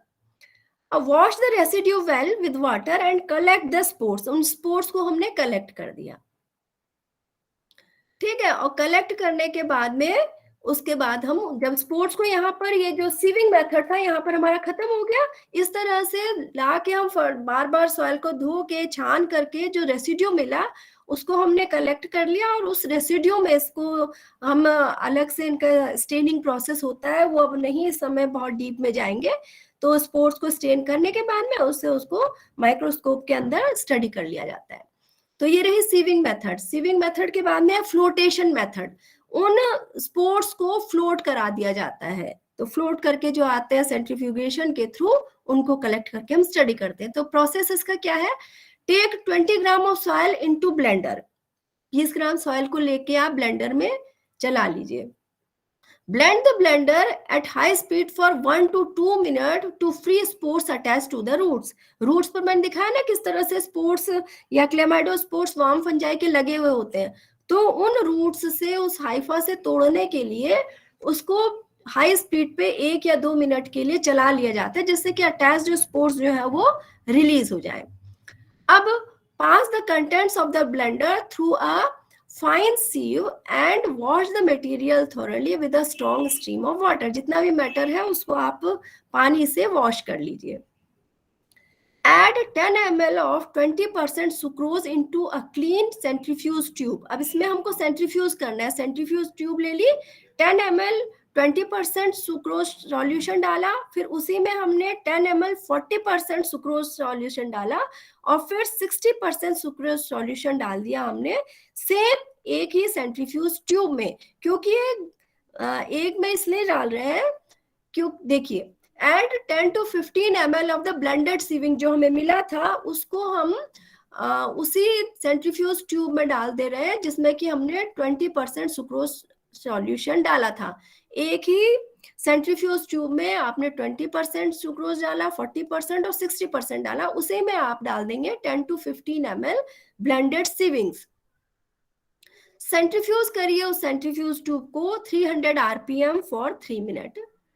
Remove debris which gathers at 20-40% interface पर। जितनी भी डेब्रीज है आप उसको हटा ले रहे हैं। आप देखिए ये ग्रेडियंट सेंट्रीफ्यूगेशन हो रहा है, तो अलग अलग ग्रेडियंट बनेंगे, अलग अलग इंटरफेस। जैसे हमने 20, 40, 40, 60 लिया तो उसके जो इंटरफेसेस है वहां पे हमको डेब्रीज मिल जाएंगे। तो जो इन दोनों के ट्रांजिशन पर मिलेगा उसको हमने हटा लिया, और इस इंटरफेस पे जो मिला हमको रेसिड्यू या सुपरनेटेंट या जो सब्सटेंस हमको मिला, उन दोनों को हम लोगों ने हटा लिया। अब उन्हीं दोनों इंटरफेसेस पे हमको स्पोर्स मिले हुए हैं। इन दोनों इंटरफेस से अलग स्पोर साइज के मिलेंगे। ये 10 मिली माइक्रोन से लेकर के 200 मिली माइक्रोन तक के स्पोर साइज होते हैं वार्म स्पोर्स। तो उनको आपने अलग अलग तरह से, इस तरह से जो इंटरफेसेस से मिले उनको आपने अलग कर लिया, और rinse spores on a fine sieve with a strong stream of water to remove sucrose and collect the spores. अब ये स्पोर्स हमको दोनों तरह से मिल गए, सीविंग मेथड से भी मिल गए और हमको फ्लोटेशन मेथड से भी मिल गए। किसी भी मेथड से मिल जाए उसके बाद में हम इसको रिमूव कर लेंगे, और रिमूव करने के बाद में ऑब्जर्व करेंगे। एक और मेथड इसमें देखिए किस तरह से सॉइल सैंपल लिया गया है, इसको सीव कर जा रहा है। 750 मिली माइक्रोन सीव से रूट्स हटा दिए, फिर उसको 250 मिली माइक्रोन सीव से फिल्टर किया। आपको जो इसका फिल्ट्रेट मिला उसको हमने ए नाम दे दिया। फिर 100 मिली माइक्रोन से मिला बी, तो बी को यहां रख लिया, और 50 मिली माइक्रोन से मिला तो सी को यहां रख लिया। अब इसको सेंट्रीफ्यूज किया 5 मिनट्स तक 2000 RPM पर। सुपरनेटेंट जो होंगे उसको आप डिस्कार्ड कर दीजिए, और जो बेस पर आ जाता है इसे हम पैलेट्स कहते हैं। इसे क्या कहते हैं? पैलेट्स कहते हैं। इन पैलेट्स को 50% सुक्रोज में डाल देंगे, और फिर तीनों का, ए बी और सी तीनों का अलग अलग सेंट्रीफ्यूज ट्यूब में, यहाँ पर इन्होंने अलग अलग दिखाया हुआ है। तो 50% में सुक्रोज में डाला, और उसके बाद में 1 मिनट तक इसको 2000 RPM पर सेंट्रीफ्यूज कर दिया। अब क्या कर देंगे, इसके पैलेट्स को डिस्कार्ड कर देंगे, है ना। और सुपरनेटेंट जो बना मिला, इस सुपरनेटेंट को ए का अलग, बी का अलग और सी का अलग, सब सुपरनेटेंट को अलग अलग हम क्या कर लेंगे, छान लेंगे, और छानने के बाद में वैक्यूम से फिल्टर कर लेंगे। वैक्यूम फिल्टर क्या होते हैं, इस तरह से एक कोनिकल फ्लास्क लाइक स्ट्रक्चर होता है, यहाँ पर इसकी एक ट्यूब बनी होती है ग्लास की, और उसमें पाइप लगाया होता है, और वैक्यूम से उसको पंप से कनेक्ट कर देते हैं। यहाँ वैक्यूम क्रिएट होता है और फिल्ट्रेशन बहुत इजीली जल्दी से हो जाता है। तो इस तरह से हर एक पोर्शन को जब हम फिल्टर करेंगे तो अलग अलग पोर साइज के अलग अलग फ्रैक्शन से हमको स्पोर्स मिल जाएंगे, जिनको हम सेपरेटली रख लेंगे और उनको फिर स्टडी करेंगे। तो अलग अलग पोर्शन पे अलग अलग पोर साइज के स्पोर्स मिलेंगे। जैसे यहाँ पर 50 to 100 मिली माइक्रोन मिला, या 100 to 250 माइक्रोन, इस तरह से हमको स्पोर्स मिल गए हैं। तो इन स्पोर्स को हम फिर स्टडी करते हैं। Observe the worm spores and identify the genera, consulting the monographs of Endogoniaceae. The Endogoniaceae, जैसे कि ये मोनोग्राफ एक है, The Endogoniaceae in the Pacific Northwest by J.W. Jerdman and James M. Trappe, Mycologia Memoir number 5, 1974 का है, 76 page पर ये है। इस तरह से ये है आपके वार्म स्पोर्स, बहुत ही कलर्ड, बहुत ही स्कल्पचर्ड, इनकी सरफेस बहुत ही खूबसूरत होती है, बड़े खूबसूरत दिखते हैं जब ये मिलते हैं सॉइल से, माइक्रोस्कोप के अंदर बड़े अच्छे लगते हैं। जैसे ये गीगास्पोरा का है, सब गीगास्पोरा डिफरेंट स्पीशीज है, ग्लोमस के स्पोर्स है, ठीक है, ग्लोमस के स्पोर्स है, इस तरह से स्पोर्स दिखेंगे माइक्रोस्कोप में।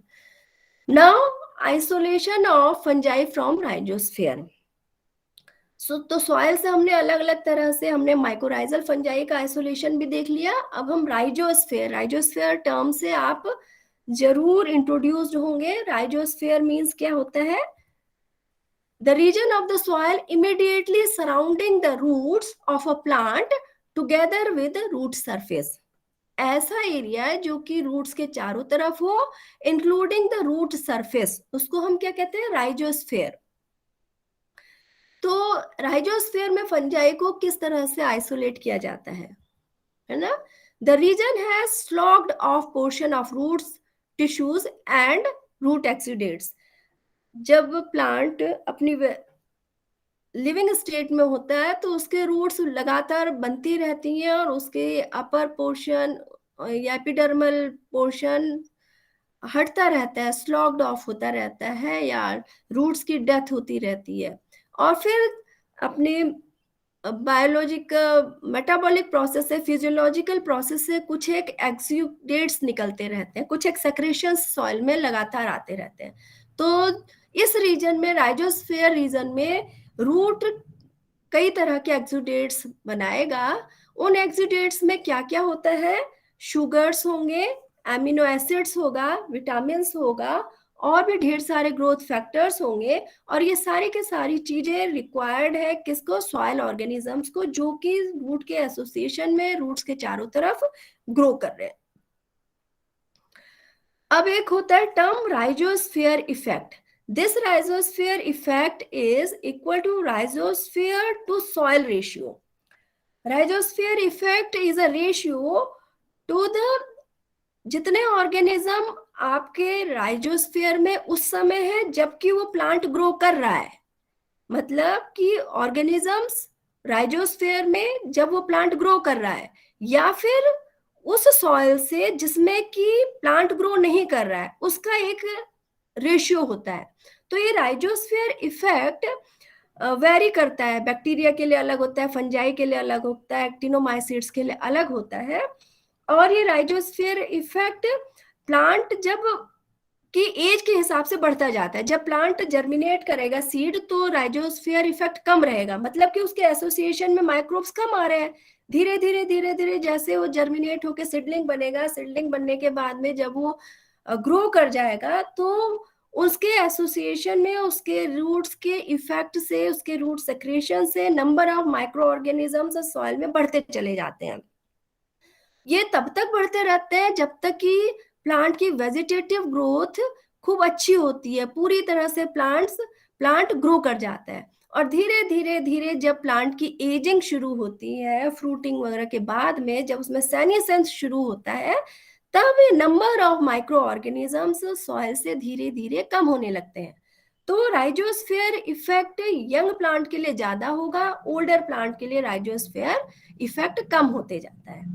तो कहने का मतलब है कि प्लांट है तो उसके चारों तरफ, उसके रूट के चारों तरफ से माइक्रोब्स ज्यादा होंगे। अगर प्लांट नहीं है तो सॉइल में माइक्रोब्स का नंबर कम होगा। प्रोसीजर किस तरह से हमको राइजोस्फीयर से फंजाई को आइसोलेट करना है? Collect root and soil samples from uncultivated plots in sterile polythene bags. Soil से रूट भी ले लेनी है और सॉइल सैंपल भी ले लेना है। अनकल्टिवेटेड प्लॉट होना चाहिए। कल्टिवेटेड प्लॉट होगा तो उसमें तो फिर फर्टिलाइजर और पेस्टिसाइड्स के यूज से माइक्रोब्स पे असर पड़ा होगा, तो हो सकता है माइक्रोब्स किस तरह हो कह नहीं सकते। और नेचुरल अनकल्टिवेटेड प्लॉट से लाएंगे तो आपको सही मायने में माइक्रोब्स की स्टडी आप कर पाएंगे।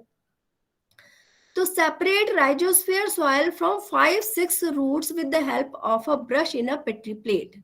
रूट से आपने पेट्री प्लेट में सॉइल को कलेक्ट कर लिया। Add 10 gram of rhizosphere soil in 100 ml sterile water blank and shake it for 15 minutes on a magnetic shaker. Magnetic shaker पर आप rhizosphere soil को 100 ml water में डाल करके शेक कर लीजिए 15 मिनट तक। Prepare cereal dilutions 10 to the power minus 2 to 10 to the power minus 6। यहाँ पर आपका क्या बन गया? 10 to the power minus 1 dilution यहीं पर बन गया, क्योंकि 10 ग्राम को आप 100 ml या बल्कि 90 ml आपको लेना था, 90 ml अगर लेंगे तो 10 to the power -1 डाइल्यूशन यही बन गया। अब इसी में से आप 10 to the power -2 और 10 to the power -6 डाइल्यूशन बना लीजिए। 10 to the power -2 से 10 to the power -6 डाइल्यूशन, इस डाइल्यूशन से आप बना लीजिए उसी सॉइल का। Transfer 1 ml each dilution 10 to the power -4 to 10 to the power -6 to sterile petri plates. हर एक के लिए आप 3 रेप्लिकेट्स रख लीजिए, ठीक है। तो ये होगा पोर द मेल्टेड, ये आप सब आपने सैंपल उसी तरह से सीरियल डाइल्यूशन मेथड की तरह से ही पेट्री प्लेट में इनोकुलेट कर दिया और उसके ऊपर से आप मेल्टेड कूल्ड अगार या ज़ेपेक्सडॉक्स मीडियम या सबेरॉइड अगार मीडियम, तीनों में से कोई भी मीडियम आप यूज कर सकते हैं, supplemented with 10 milligram of streptopenicillin. Incubate the CDA plates at 25 degrees centigrade in an inverted position for 7 days, है ना। तो इस तरह से आपका राइजोस्फीयर वाले रूट के चारों तरफ सॉइल में जो माइक्रोब्स पाए गए, जो माइसीलिया पाया गया, उसको इस तरह से आप आइसोलेट कर सकते हैं। अब रूट के सरफेस में माइक्रोफ्लोरा या उसके सरफेस में कोई फंजाई अगर लगा हुआ है तो उसको कैसे आप आइसोलेट करेंगे? तो उस सरफेस को राइजोस्फीयर माने कि रूट्स के चारों तरफ का एरिया सॉइल का, और राइजोप्लेन माने कि सरफेस को ही राइजोप्लेन कहा जाता है। वहां से आप किस तरह से आप माइसीलिया को या स्पोर को किस तरह से आइसोलेट करेंगे? तो take root pieces from the first dilution in screw cap bottles with 100 ml sterile water and shake it well. Serial washings 10 to 20 times आप वॉश करते जाइए रूट्स को स्टेरिलाइज्ड डिस्टिल वाटर से, जब तक कि रूट सरफेस आपको साफ न दिखाई देने लगे। प्लेट द वॉश्ड रूट्स, अब पूरी की पूरी सॉइल को नहीं यूज करना है, क्योंकि हमको कहाँ से माइक्रोब को, फंजाई को कहाँ से आइसोलेट करना है? सॉइल के सरफेस से। तो जो सरफेस पे होगा, माना कि है फंजाई, उसका कुछ ना कुछ इन्फेक्शन या कुछ ना कुछ पोर्शन उस रूट से लगा हुआ है। तो plate the washed roots on Czapek Dox agar medium, roots को ही हमने ज़ेपेक्सडॉक्स मीडियम में रख दिया। Incubate the plates for 7 days at 25 degrees centigrade in an inverted position for 7 days. उल्टे करके, अपसाइड डाउन करके आप 25 डिग्री सेंटीग्रेड पर उन पेट्री प्लेट्स को, जिनमें कि 15 ml मीडिया होगा, वो सॉलिडिफाई हो गया होगा, और उसके ऊपर आपने क्या रख दिया था? वो रूट्स की कटिंग को, जिनको कि आपने सीरियली वॉश किया है कई बार। उन रूट्स पर कोई ना कोई फंजाई जरूर एसोसिएटेड होगा, और वो 7 डेज के बाद में 25 डिग्री सेंटीग्रेड पर जब आप इंक्यूबेट करके निकालेंगे तो 7वें दिन आपको उससे अटैच्ड, ये उसमें लगे हुए जितने फंजाई होंगे वो उस पर ग्रो कर जाएंगे। उनको आप ऑब्जर्व कर लीजिए और उनको फर्दर आप आइसोलेट कर दीजिए। फिर है आइसोलेशन ऑफ फंजाई फ्रॉम फिलोस्फेयर या फिलोप्लेन। ये दोनों टर्म्स जो है, फिलोस्फेयर और फिलोप्लेन, समझ गए होंगे, मतलब कि लीफ सरफेस के चारों तरफ का हिस्सा बहुत थोड़ा सा है, लीफ के चारों तरफ बहुत छोटा सा एरिया, या फिर लीफ के सरफेस पर जो एरिया है उसको हम फिलोस्फेयर कहते हैं। फिलोप्लेन और फिलोस्फेयर दोनों इंटर कन्वर्टिबल होता है, दोनों को एक ही तरह से यूज किया जाता है, क्योंकि सरफेस को ही जनरली फिलोप्लेन या फिलो सरफेस कहा जाता है। Philoplane is a natural habitat on leaf surface which supports heterogeneous population comprising both pathogen and non-pathogens. बहुत ही इंटरेस्टिंग फिलोस्फेयर होता है। इसमें क्या क्या ऑर्गेनिजम्स होंगे? यीस्ट है, filamentous fungi, bacteria, actinomycetes, blue green algae and even ferns are present on the phylloplane. कभी आप ट्रॉपिकल रेन फॉरेस्ट के बारे में पढ़ते होंगे, या फिर कई एक डॉक्यूमेंट्री वगैरह इसमें आप देखते होंगे टीवी वगैरह पर, ट्रॉपिकल फॉरेस्ट से रिलेटेड। तो वहाँ के डेंस वेजिटेशन में आप लीफ के ऊपर फर्न्स को और ब्रायोफाइट्स को ग्रो करते देखते हैं। बहुत ही खूबसूरत लगते हैं कि लीफ के ऊपर कैसा ऐसा एटमॉस्फेयर है जिसमें कि फर्न भी ग्रो कर जाता है, बहुत तरह के ब्रायोफाइट्स लीफ पर ग्रो कर जाते हैं ना। तो इतना न्यूट्रिशन एटमॉस्फेयर प्रोवाइड करता है जिससे कि उसमें अदर ऑर्गेनिजम्स आसानी से ग्रो कर जाते हैं। लोअर माइक्रो ऑर्गेनिजम्स तो छोड़ दीजिए, ब्रायो और टेरिडो तरह के भी प्लांट्स उसमें फिल्लोप्लेन पे ग्रो कर जाते हैं। तो ये माइक्रोब्स करते क्या है? The microbes of phylloplane have antagonistic action. Antagonistic action आप जानते होंगे, एक माइक्रोब अगर दूसरे माइक्रोब की ग्रोथ को इनहिबिट करता है, कोई एडवर्स इफेक्ट दिखाता है, तो उसको एंटागोनिस्टिक एक्शन कहते हैं। जैसे कहा जाता है कि हरी सब्जी है या जो फ्रेश फ्रूट्स आप लेके आ रहे हैं, तो उसको कभी भी धो के फ्रिज में नहीं रखना चाहिए, क्योंकि उसके सरफेस पर एंटागोनिस्टिक माइक्रोब्स होते हैं। फॉर एग्जाम्पल, फ्रूट्स के सरफेस पर यीस्ट पाई जाती है, जैसे कि जैसे पीशिया है, पीशिया ग्लोरीमंडी है एक नाम का यीस्ट होता है। इसी तरह से बेसिलस सबटिलिस बैक्टीरिया होता है। ये एंटागोनिस्टिक इफेक्ट दिखाते हैं फ्रूट्स या वेजिटेबल्स के सरफेस पर, जिनकी वजह से जो पैरासिटिक या पैथोजेनिक इफेक्ट अदर माइक्रोब्स का होता है वो नहीं हो पाता है।